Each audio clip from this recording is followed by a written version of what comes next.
ఈ రోజుల్లో credit card అనేది ప్రజలకు ఒక అవసరంగా మారింది. క్రెడిట్ కార్డు ఉపయోగించిన వారు చాలా తక్కువ మంది ఉన్నారు. మీరు కూడా క్రెడిట్ కార్డు ఉపయోగిస్తూ ఉంటే ఈ వార్త మీకు చాలా ముఖ్యం.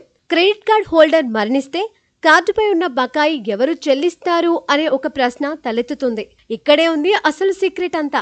కష్ట సమయాల్లో క్రెడిట్ కార్డ్ చాలా ఉపయోగకరంగా ఉంటుంది. కంపెనీలు ఈ స్వల్పకాలిక రుణాలను చెల్లించుకోవడానికి గ్రేస్ పీరియడ్ను అందిస్తాయి. ఉత్తమమైన విషయం ఏంటంటే ఈ గ్రేస్ పీరియడ్లో క్రెడిట్ కార్డ్ బిల్లు చెల్లించే వారు వడ్డీ చెల్లించాల్సిన అవసరం లేదు. కానీ గ్రేస్ పీరియడ్ ముగిసిన తర్వాత చిన్న రుణంపై భారీ వడ్డీ వసూలు చేస్తాయి బ్యాంకులు. చాలా క్రెడిట్ కార్డులు అన్సెక్యూర్డ్ రుణాల వర్గంలోకి వస్తాయి. అన్సెక్యూర్డ్ అంటే మీ ఆదాయం, క్రెడిట్ స్కోర్, తిరిగి చెల్లింపు చరిత్రను పరిశీలించిన తర్వాత బ్యాంకు మీకు ఈ కార్డులను ఇస్తుంది. ప్రతిగా పూచీకత్తుగా ఏమీ అవసరం లేదు.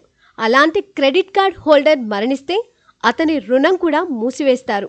అంటే క్రెడిట్ కార్డ్ బిల్లు చెల్లించడానికి వినియోగదారు పూర్తిగా బాధ్యత వహిస్తాడు. కాబట్టి అతను చనిపోయిన తర్వాత ఆ భారం అతని కుటుంబంపై పడదు. ఇంకో విషయం ఏంటంటే బ్యాంకు మొదట మరణించిన వ్యక్తి ఆస్తి నుండి తన బకాయిలను తిరిగి పొందడానికి ప్రయత్నిస్తుంది.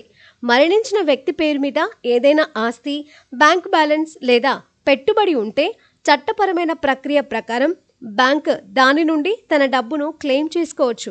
మరణించిన వ్యక్తి పేరు మీద ఆస్తి లేకపోతే, తిరిగి చెల్లించడానికి డబ్బులు లేకపోతే బ్యాంకు చివరకు ఈ రుణాన్ని రద్దు చేయాలి. దీని అర్థం బ్యాంకు ఈ నష్టాన్ని స్వయంగా భరిస్తుంది. బ్యాంకులు తక్కువ క్రెడిట్ స్కోర్ ఉన్నవారికి లేదా స్థిర ఆదాయం లేని వారికి సెక్యూర్డ్ క్రెడిట్ కార్డులను అందిస్తాయి.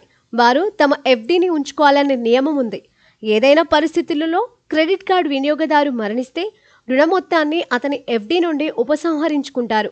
మిగిలిన మొత్తాన్ని అతని వారసుడికి తిరిగి ఇస్తారు. సెక్యూర్డ్ క్రెడిట్ కార్డులో రుణమాఫీ చేయదు. దీనిలో బ్యాంకులు ముందుగానే డిపాజిట్ చేసిన డబ్బును తీసుకుంటాయి. చాలా క్రెడిట్ కార్డులు అన్సెక్యూర్డ్ రుణాల వర్గంలోకి వస్తాయి.